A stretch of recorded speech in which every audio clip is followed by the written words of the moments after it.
Bonjour, bonsoir. Donc on va voir dans cette petite vidéo comment réaliser une bibliothèque de façon simple et rapide. Simple et rapide évidemment à partir du moment où on a déjà préconfiguré un certain nombre de choses, c'est-à-dire que on va simplement se servir de différents sous-ensembles des caissons pour créer l'ensemble de la bibliothèque. Donc pour ce faire, je vais partir d'un document vierge et dans ce document vierge, je vais me mettre en mode esquisse en vue de face et je vais représenter l'encombrement de chacun de mes caissons. Donc je commence par dessiner un premier rectangle. Donc ce rectangle, je vais le mettre à l'échelle histoire d'avoir des bonnes proportions. Et une fois que ce premier rectangle est formé, je vais dessiner les rectangles correspondant à la présence de chacun de mes autres caissons. Donc je dessine tous ces rectangles. Une fois que j'ai terminé de les dessiner, j'aligne tous les traits qui doivent correspondre. Une fois que mes alignements sont faits, donc que j'ai placé l'ensemble de mes contraintes, je mets toute la cotation qui correspond au plan évidemment, et une fois que cette cotation est terminée, je vérifie que mon esquisse est entièrement contrainte, c'est le cas, et je vais pouvoir l'extruder. Donc pour l'extrusion, je choisis d'extruder d'une profondeur de 350, ce qui correspond à la profondeur de la majorité des caissons. Et une fois que cette extrusion globale avec une forme par profil est faite, je vais modifier les quelques caissons qui n'ont pas la bonne profondeur. Donc il y a 3 caissons qui n'ont pas la bonne profondeur. Je les modifie. Et une fois que j'ai fait ça, je me place dans le repère absolu, je me remets en perspective.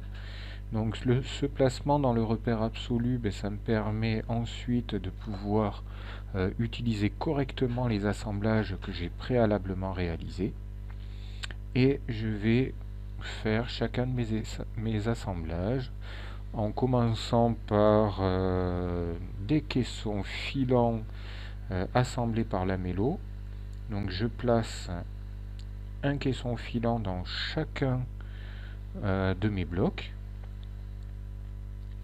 Une fois que j'ai fait ça, je passe à la deuxième étape. Donc je vais placer des fonds. Ces fonds vont être en rainure de 8 avec un décalage de 10. De la même manière, j'utilise ma bibliothèque préalablement préparée.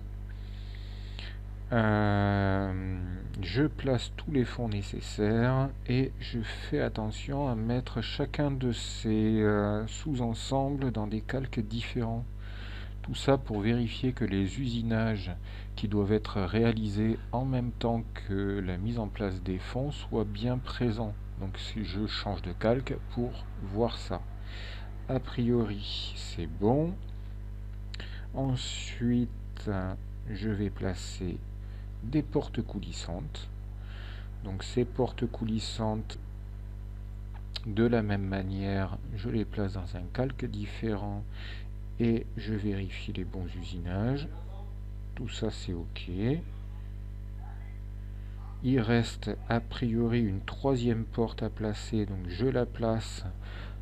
Par chance, je n'avais pas quitté la fonction, donc je peux clôturer ma fonction et les paramètres que j'avais pré-rentrés sont restés en mémoire.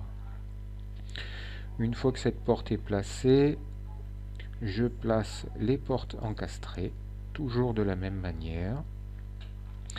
Donc mon fichier que j'avais préalablement réalisé était paramétré, notamment dans le choix des embases 0, 3, 6, 9.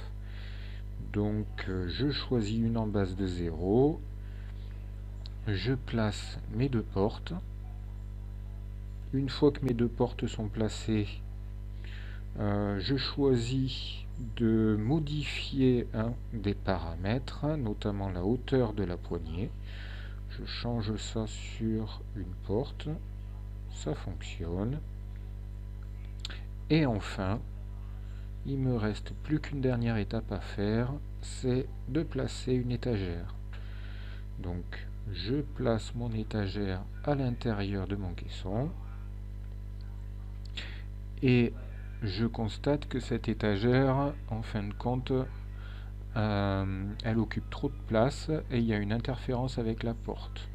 Donc je modifie la profondeur de l'étagère en modifiant simplement le bloc.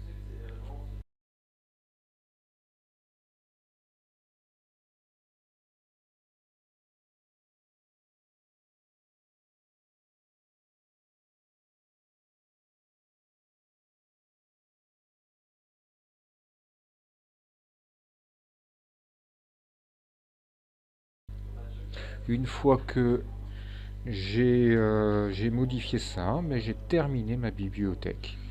Donc vous voyez que c'était extrêmement rapide. Néanmoins, toute la difficulté, c'est de créer tous ces sous-ensembles nécessaires. Et c'est ce qu'on va voir dans des prochaines vidéos. Merci.